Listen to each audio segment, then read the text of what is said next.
e senhores, bem-vindos ao IdeaCast. Eu sou o Charles Mota, estou na técnica com o professor Rodrigo Portal.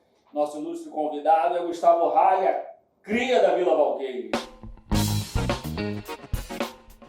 Graças a Deus. Graças a Deus, Valqueire, né? É isso. Se não fosse do Valqueire, daria ruim.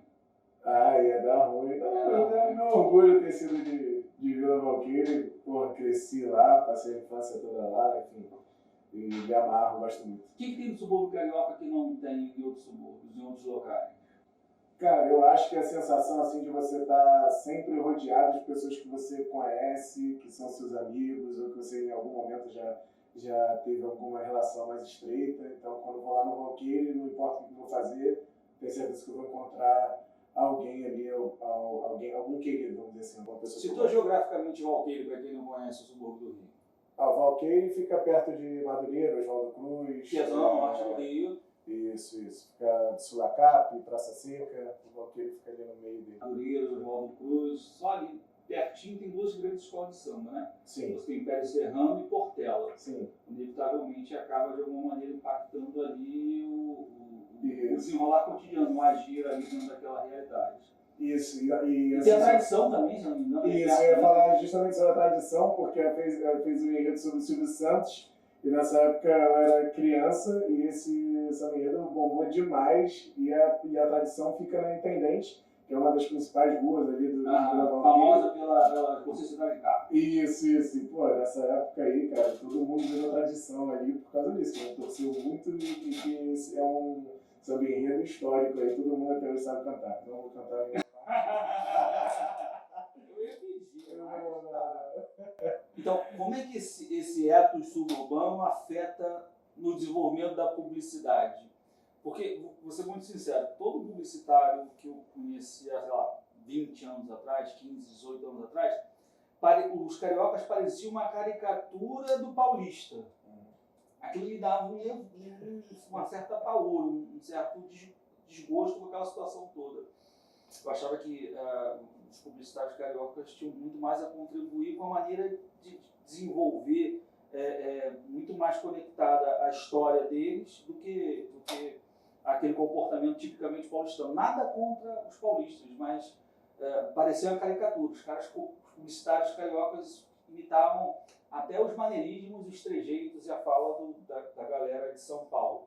O que quando eu conheci você e o Brian, né, o que mais me impactou é que vocês tinham um ethos carioca muito forte. Uhum. Né? Isso aí me despertou certo e ainda falei, pô, essa galera são publicitários extremamente enraizados no atendimento de todas as características necessárias e pertinentes como você procura uma agência publicitária, mas tinha uma bossa diferente, tinha uma pegada tipicamente carioca. O quanto disso influenciou no teu trabalho, na tua tomada de decisão cotidiana em relação à intervenção na publicidade? Ser da Vila Valqueire e ter embebido todo aquele caldo cultural tipicamente do Rio de Janeiro. Então, eu confesso que eu nunca parei para pensar nisso. Eu tento trazer aqui para o meu trabalho, no meu dia a dia, exatamente o que eu cresci, as minhas raízes, a minha forma de ser, de falar, tanto que eu não costumo falar muito palavras ali do cotidiano, não, do publicitário, falar. palavras que usam muito palavras em inglês o tempo inteiro. Então, eu tento levar mais aqui de uma maneira mais simples. Eu acho que isso facilitou muito na minha vida como publicitário, porque os meus clientes nem sempre estão familiarizados com esses termos. Então, a gente acaba falando sempre de uma maneira que gera entendimento dos clientes, a gente consegue fazer com que eles entendam o que a gente quer, as nossas ideias, e que eles comprem essas ideias com mais facilidade, porque também tem isso, a gente tem que comprar a minha ideia, tem que acreditar no que a gente está falando, para ter uma sinergia melhor e que a coisa funcione. Então, eu tentei sempre ser eu mesmo, como eu estava sendo ali do subúrbio desde sempre, eu acho que carrega um pouco disso na minha forma profissional de agir. Eu não tentei me vestir, agora sou publicitário, tenho que me tratar de uma forma diferente. Você deve ter vivenciado isso, tinha um monte de carioca tentando imitar os maneirismos. Sim, assim, acho que é mais essa situação de, eu sou publicitário, tenho que agora só posso falar briefing, target, o tempo inteiro falando todas essas coisas. E assim, é o que eu falei, é natural meu, eu também não excluí o uso disso porque não quero ser igual a eles. Não, simplesmente fui fazendo do jeito que eu sempre fiz, como eu sempre falei, como eu sempre me comuniquei. E acho que isso tem ajudado, e por eu estar vendo que funciona dessa maneira, também não tentei mudar. Eu acho que dá alma a coisa toda, entendeu? Parece que você tem mais Não, alma. Eu gosto dessa energia, isso legal, obrigado. Desperta. E assim, muita gente realmente elogia essa facilidade. Vocês já ouvi aqui algumas pessoas falando sobre isso, de que parece que a gente está falando uma língua mais entendível, a pessoa consegue entender melhor, é exatamente isso. Então, não tentei mudar também, tento ser mais tranquilo, mais o Gustavo do Valqueira possível. Só pra você ter ideia, para quem não conhece o Valqueira, colado por Jacarepaguá tem 1 milhão de habitantes. Vai ali da Praça Seca, finalzinho do Campinho, até Vargem Grande, ali colado do Recreio de Madeirantes. Isso. Com exceção das capitais europeias, raramente existe alguma cidade na Europa que tem mais de 1 milhão de habitantes. Então, você tem ideia a quantidade de influências que a gente pode obter só daquele local ali, pensando só Jacarepaguá. É realmente uma cidade, né? Exatamente. Tem muita cidade do mundo que tem 1 milhão de habitantes. Pensando em outro lugar do subúrbio, Barreira do Vasco. Aquele ambiente, você trabalhou no Vasco. É o único dos times tradicionais do Rio que está na primeira divisão, que está na zona norte do Rio. O quanto do Vasco você traz para hoje? De ter trabalhado com a marca que afeta, sei lá, deve ter 15 milhões, quase 20 milhões de torcedores. Sim. Né? Você trabalhou com essa marca que atende a 2 vezes a população de Portugal. Você vai pensar gente para caramba, a quantidade de responsabilidade disso. E o quanto você traz desse conjunto de experiências para cá, para esse momento agora, para 2023? Cara, muita coisa. Porque ali... Você entrou no Vasco que ano mesmo? Eu entrei no Vasco em 2009. Assim, o Vasco estava tendo um processo ali, quando o Dinamite assumiu a presidência, né? Ele tinha assumido há pouco tempo, aí foi o primeiro ano dele assim, inteiro, foi 2009, se não me engano, e aí eu entrei ali. O marketing, eu vi, assim, contando um pouco como eu cheguei lá no Vasco. Eu acompanho muito o Vasco, sou muito vascaíno, então vi nos sites lá que acompanham o clube diariamente, que o clube estava reformulando o marketing. Aí eu falei, cara, minha chance de eles vão precisar de um estagiário, com certeza. Eu estava, acho que no 5º, no 6º período, e aí eu falei, cara, vou mandar meu currículo. Eu mandei currículo para lá, eles não respondiam meus e-mails, aí eu falei, não, vou lá em São Januário. Fui em São Januário. Foi pessoalmente? Fui perturbando os contatos também que eu tinha, que tinham algum conhecimento lá dentro. Falei, cara, o que eu faço? Pergunta aí, me ajuda. Até que eu cheguei lá no Marcos Blanco, que era o diretor da época, e consegui me apresentar para ele, ter uma reunião com ele, e ele me contratou como estagiário. Eu era estagiário diretamente do Marcos. Então isso foi legal pra caramba, porque, cara, aprendi muita coisa lá, porque o Vasco, como você falou, é uma marca gigantesca, atende 15, 20 milhões de pessoas, e daí você tem uma responsabilidade muito grande e você trata com outras marcas gigantes. Eu tinha que toda hora estar conversando com a Pênalti, conversando com a Caixa, conversando com a Eletrobras. Então, assim, como estagiário, uma das minhas primeiras experiências profissionais, eu conversando com, os caras gigantes. E como o Vasco tinha um investimento até aquele momento pequeno no departamento de marketing, várias vezes era eu que ia para a reunião com o diretor de marketing da Caixa. Entendeu? Eu falei, cara, bizarro, eu tô indo. E no outro dia eu mesmo ia lá entregar as camisas pro cara, da Kombi do Vasco e tal. Falei, caralho, o cara vai estar achando que esse cara veio conversar comigo e agora ele é o entregador. Mas era isso, a gente jogava em todas as posições, literalmente, ali no departamento de marketing.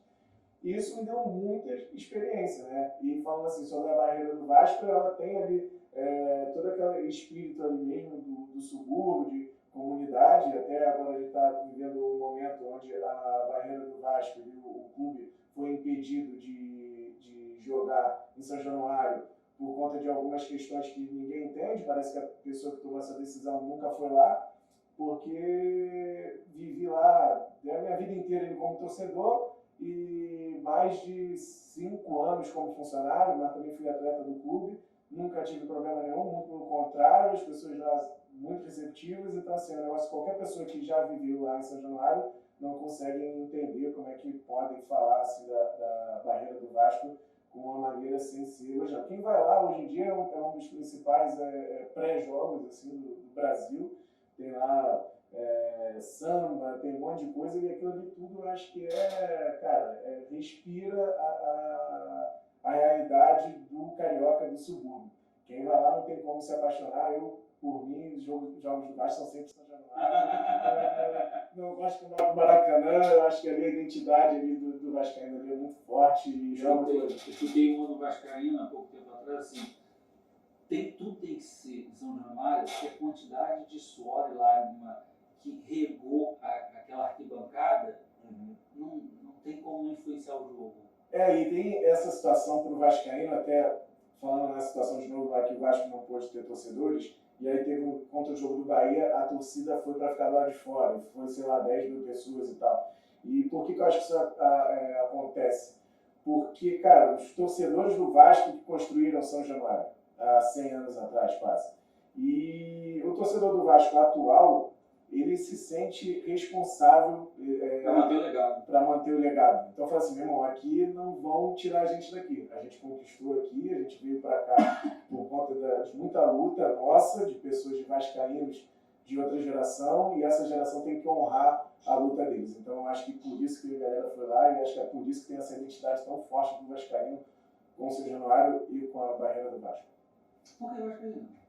Por que eu sou vascaíno? Por que vascaíno? Eu sou vascaíno, assim, na minha família... subúrbio, o Flamengo é fortíssimo. Não, mas aí tem duas coisas. Tem sempre visitando um negocinho? Tem, mas assim, em Vila Valqueire tem mais vascaíno. A gente tem tem esse mito, porque tem muita torcida do Vasco. Em qualquer lugar do Brasil tem torcida do Vasco, ok. Mas em Vila Valqueire tem esse mito. Isso aí você pode perguntar para qualquer um. Os torcedores, de repente, dos outros times podem ficar meio chateados com isso, mas eles sabem que o mito existe. Que lá tem muito vascaíno. Essa ideia se perpetua e parece ser uma ideia se conectar com alguma concretude, não exato. Não, exatamente. Mas é porque existe uma torcida organizada, a Vila Vasqueire, que ela é, assim, torcida de bairros, assim, é uma das mais famosas e maiores. Assim, tem bandeirão, tem um monte de coisa. Então, acho que por conta disso ajudou a alimentar esse mito. Mas a minha família, assim, acho que muito diferente das tradicionais, assim, famílias do Brasil, lá as mulheres são as que mais gostam de futebol. Meu pai não liga para futebol, meu pai ainda fica chateado, aí os garotos ficam sofrendo por causa disso e tal. Mas a minha mãe e a tia da minha mãe eram as que mais eram viciadas mesmo no Vasco, elas que iam para estádio, elas que já participaram de torcida organizada desde criança. Minha mãe. E ela que fez com que a gente fosse Vasco. O pai dela, meu avô, era também vascaíno, ele era português de Portugal, né? Não é de dupla nacionalidade. Exato. É minha mulher portuguesa de dupla nacionalidade. Né? Então ela é original. É portuguesa, né? É portuguesa, mas o povo é português de Terengue mesmo. Porque eu tenho um amigo que é português, e sempre que alguém pergunta, você é português mesmo? Ele acha isso, pô, cara, eu sou falando que eu sou português, eu sou português. Ele sempre brinca, eu sou português de Portugal. Da onde isso aí? E daí, cara, a minha mãe que fez isso, né? Botou essa semente em mim e no meu irmão. E a gente é igual ela, maluco. Minha mãe até para a seleção brasileira, assim, cara, o último jogo, quando foi para pênalti Brasil e Croácia na Copa do Mundo, eu tava nervoso e já prevendo que ia dar merda, e a minha mãe tava chorando. Não, Brasil, vai, faz o gol. Então, assim, minha mãe vive muito futebol, é doida, e foi ela que botou essa semente na gente aí. Que bom, graças a Deus. O lado português é dela? Também, o lado português é dela. Tem noção quando teu avô chegou aqui, não? Então, meu avô chegou aqui, acho que com 14, 13 anos. Menor de idade. Sozinho. E ele e as irmãs dele. Mas meu avô, ele era criado pela mãe em Portugal, o pai dele tinha vindo para o Brasil, a mãe dele faleceu e ele só tinha a informação de que o pai dele estava no Rio. Corajoso demais. Aí ele pegou um navio lá e veio pro Rio sem saber nada. Você imagina, já falando que sobre o nosso papo, naquela época não tinha WhatsApp, não tinha nada, ele não tinha nada, absolutamente nada, só sabia que o pai estava no Rio e veio para cá procurar o pai dele. com duas irmãs mais novas, ele com 14 anos. As irmãs dele eu não sei a idade correta, Mais jovem. mas eram mais jovens. E aí, enfim, ele conseguiu vir para cá, foi perguntando, conseguiu achar o pai, deu tudo certo, mas ficou um bom tempo sem pai, assim, questão de meses, criança aí na rua aí do Rio de Janeiro. Nossa. É bizarro, né, pensar isso, né? Mas uma coisa que hoje em dia seria muito facilitada pelas redes sociais e tal, mas que aconteceu aí há menos de 100 anos, né? Nossa, corajoso demais. Muito corajoso. Né? E o quanto desse comportamento assim de vascaíno, digamos assim, de criar identidade, porque a gente cria vínculos por uma série de motivos. E o quanto disso, de criar esse tipo de vínculo afetivo, que é um vínculo afetivo, ao ponto da mãe chorar, que você falou, né? Não, futebol sim. Futebol, a gente consegue tracionar esse tipo de situação para as marcas que você atende. Que de alguma maneira você acaba entendendo aquele mecanismo ali e de alguma maneira as marcas, o sonho de qualquer marca é ter essa afinidade com as pessoas. Sim. Como é que a gente poderia tentar construir uma elaboração de identidade tão forte? Será que é possível? Cara, Não é utópico? Não, eu acho que é possível. Falando, assim, usando exemplos do futebol, quando a gente trabalha ali é um pouco diferente de quando você é só torcedor. Isso é até um negócio. Quando eu trabalhei, eu deixei de ser torcedor pra caramba. Tipo assim, ainda era torcedor, lógico, vibrei muito, acho que foi campeão da Copa do Brasil quando eu trabalhava lá. Mas você vai começando... 2011, pode ser? 2011. Você vai ficando um pouco mais frio e pensando melhor assim, nas coisas. E, cara, você vê muito assim, a paixão do torcedor com a marca Vasco e fica muito mais palpável. Assim. Eu vi pessoas, eu não vou citar nomes aqui, mas pessoas, artistas famosos, entrando em São Januário, pegando grama, arrancando e botando no bolso. E assim, eu olhando pro céu, fazendo assim, tipo, agradecendo que estava ali tendo aquela oportunidade, falei, cara, essa pessoa tem tudo na vida, cara, e ela tá aqui pegando grama e botando no bolso. Simbolismo da coisa, né? Exato. E aí, cara, isso eu acho que tem que ser muito bem explorado pelas marcas. As marcas, elas precisam realmente ter uma identidade com o clube e com o esporte, tipo assim, tem que ter o feeling de não estar simplesmente se aproveitando de uma história centenária, de uma tradição, mas que ela está ali realmente porque acredita naquilo. Não, isso é possível. Mas é possível, desde que ela consiga isso, não parecer que é fake, que ela está ali só... investidor de oportunismo, mas se ela fizer o trabalho redondozinho e tal, consegue sim, com certeza. E o torcedor, cara, de maneira geral, ele é muito carente. Então você, qualquer coisa, como eu falei, uma grama ali já fez a pessoa feliz pra caramba. Até hoje.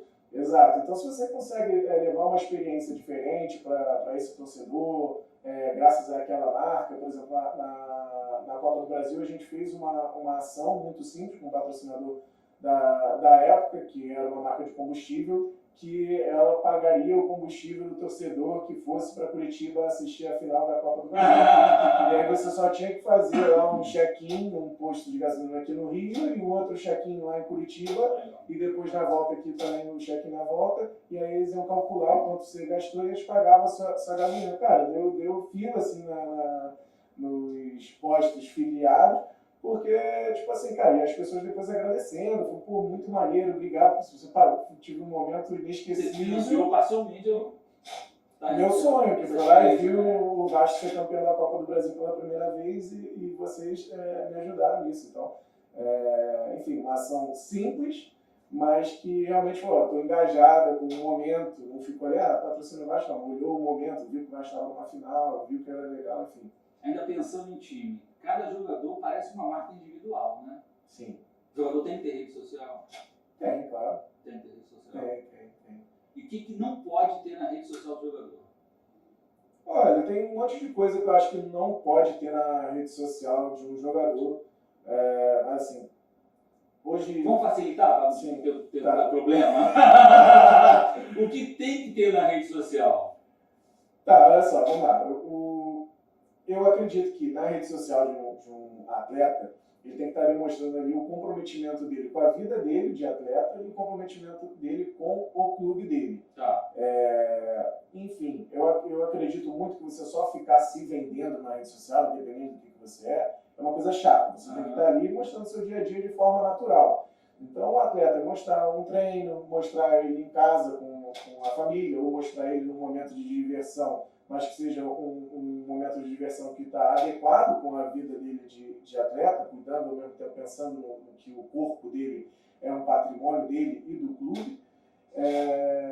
Mostrar carinho enfim, atender os torcedores, não ficar criando ali, tentando criar uma Responde. Tem que responder hater? Eu acho que não, cara. Acho que Então não responde hater. Não, responde o hater. Ignora hater. Ignora. Na minha opinião, ignora. Então o hater tem que ser ignorado. Na minha opinião, ele deve ser ignorado, porque, cara, sempre vai ter, e o cara tem que estar focado no jogo, na profissão dele. Se ele ficar ali, ainda mais se ele for um atleta muito renomado, se ele ficar ali respondendo uma hater, ele vai ficar respondendo o dia inteiro. E sempre vai ter. Porque sempre vai ter, cara, é o que eu tô te falando. Por muito tempo eu cuidei do Twitter, do Vasco, do Facebook, era só eu não era o responsável, mas eu ajudava a cuidar. E, cara, qualquer coisa que você coloca, o amor ali é muito gritante. Acho que você contou a história de um almoço, não foi? O time nessa situação, esse cara almoçando, não foi um negócio desse, da notícia do jornal? Agora eu não lembro, mas assim, tinha eu não vou falar o nome, eu lembro o nome de quem foi, mas não vou falar o nome dele. Mas a pessoa era o dirigente, estava almoçando, assim, aí, tipo assim, sei lá, o diretor tal, estava almoçando, não sei o quê. Aí o cara bota assim, o time nessa situação de você comendo. Sim, Entendeu? Pô, o cara tem que almoçar, bicho. Exato, não, os caras acham, enfim, e tudo que sai, acham que somos nós que estamos colocando, tem muito isso, sai uma matéria na Globo, os caras, esse pessoal aí do site do Vasco, cara, calma, não somos nós que botamos isso. Então acho que tem que ter cuidado, porque se for prestar atenção em tudo, realmente não vai ter como responder. Tinha a ferramenta de bloquear o rei, você desbloqueia? Eu acho que não, também não precisa. Simplesmente ignorar, na minha opinião.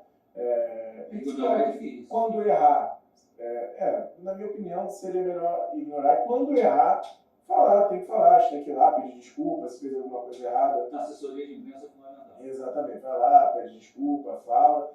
Mas também não fica então, o cara muita corda. Assessoria de imprensa. Sim. O cara de ponta. Sim, totalmente necessário. Totalmente necessário ter uma assessoria de imprensa, até também para pensar, por exemplo, se a gente está falando sobre atletas de ponta, até essas postagens que eu estou falando, procurar ser postagens bem feitas, com boas fotos, bons vídeos. Isso é fundamental para que ele possa conseguir patrocinadores, entendeu? Então, por exemplo... Legal. Escreve para a gente uma página legal do atleta. Tentar tomar cuidado nesse sentido de patrocinadores. Quais são as marcas que ele está expondo no Instagram dele, ou em qualquer outra rede social. Tem contato com um ar, ele não vai postar uma camisa de B, entendeu? Uhum. Então, acho que tem que ter esse cuidado o tempo inteiro. Se Isso, a assessoria dá uma trabalhada no ajuda. Dá sim. Até próprio clube já tem lá, no caso do Bahia, você não pode falar que teve vitória, né? Essa vitória, não pode falar, então é o triunfo, é outra coisa. Então, assim, tem que ter cuidado dessa malandragem, porque é isso que vai mostrar aquilo que a gente está falando sobre não parecer que é fake, que você está só enganando ali, você está se aproveitando uma coisa. Você está mostrando que você realmente está engajado ali, que você entende a história do clube que você está trabalhando. Então, isso são pequenos atos que vão fazendo com que você ganhe ali a torcida e, consequentemente, ganhe patrocinadores. Então, é bom contratar uma agência de assessoria para esse tipo de coisa. Sim, na minha opinião, com certeza. Não pode ter um atleta de ponta, com certeza tem assessoria de imprensa.